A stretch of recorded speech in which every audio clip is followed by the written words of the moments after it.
Précédemment, Myriam passe du labo à la salle de sport. Dalva déniche des trésors dans l'une des nombreuses bibliothèques. À Oxford et Cambridge, les étudiants rivalisent dans un décor de rêve.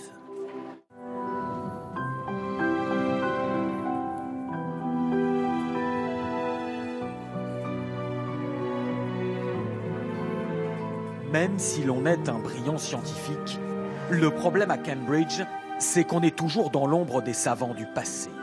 Les grands esprits, auteurs des découvertes qui ont changé l'humanité et l'ont fait dans des conditions plus difficiles qu'aujourd'hui. De quoi rester humble pour l'astronome Max Botchwell. C'est à la fois excitant et intimidant de travailler dans un lieu où tant de découvertes majeures ont été faites. Ce télescope a été construit en 1838, avant l'électricité. Les astronomes travaillaient à la bougie pour dessiner les constellations. Des précurseurs du passé aux astronomes d'aujourd'hui, Cambridge est resté une référence dans l'astronomie. Aujourd'hui, les télescopes modernes sont pilotés par ordinateur et pointent les étoiles de la Voie lactée en un simple clic.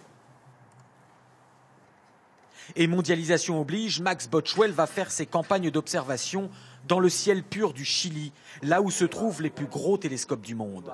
Mais Cambridge reste un centre inégalé de la connaissance du ciel.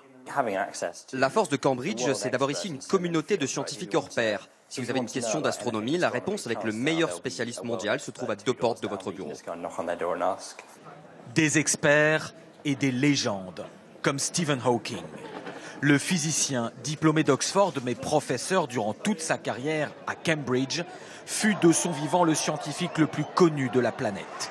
Décédé il y a quelques mois, son génie était resté intact, même emprisonné dans son corps rongé par la maladie de Charcot. L'université de Cambridge avait mis à profit la célébrité et l'humour de Stephen Hawking pour lui faire tourner ce film pour le Téléthon britannique, en forme d'ode à la science et au progrès. Cette beauté, ce chant des oiseaux, incroyable de se dire que Dieu a créé tout cela en 7 jours seulement. C'est incorrect, cela a pris 13,8 millions d'années. Oh, ne rentrons pas dans ce débat-là, hein.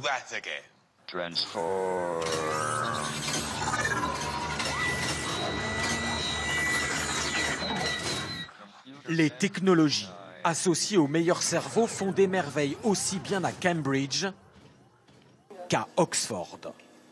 Dans son laboratoire, Mathilde, notre étudiante en médecine, fait de la recherche sur la maladie de Crohn et profite tous les jours de cet environnement.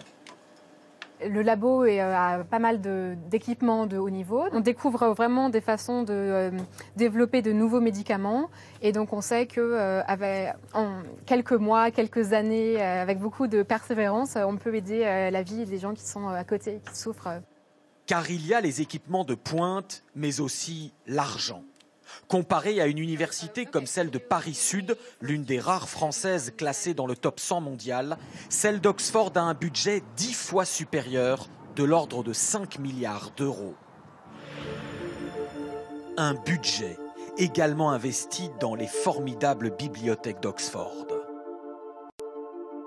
Reliées entre elles par un réseau de souterrains sous la ville, elles reçoivent 1000 nouveaux livres chaque jour. Et c'est parce qu'il est le gardien des savoirs du passé et du présent que le directeur des 28 bibliothèques d'Oxford doit miser sur le futur et la technologie. Les bibliothèques d'Oxford sont l'une des plus extraordinaires richesses du monde. C'est l'un des grands centres de mémoire, un endroit où le savoir accumulé depuis des millénaires est stocké. Nous avons numérisé nos immenses collections très rapidement et nous avons un grand projet en commun avec Google, avec le Vatican aussi, pour faire un réseau mondial de bibliothèques. Tous ces atouts valent à Oxford et Cambridge d'être considérés comme les 2 meilleures universités de la planète par le Times Higher Education, le classement mondial de référence anglo-saxon.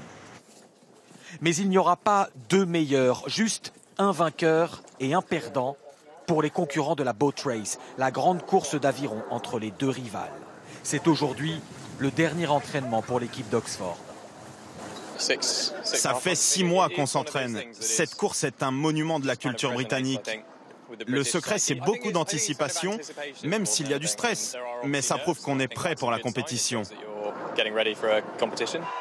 Demain, l'affrontement final se jouera en terrain neutre, à Londres, sur la Tamise, devant des dizaines de milliers de spectateurs, pour la gloire d'Oxford ou de Cambridge.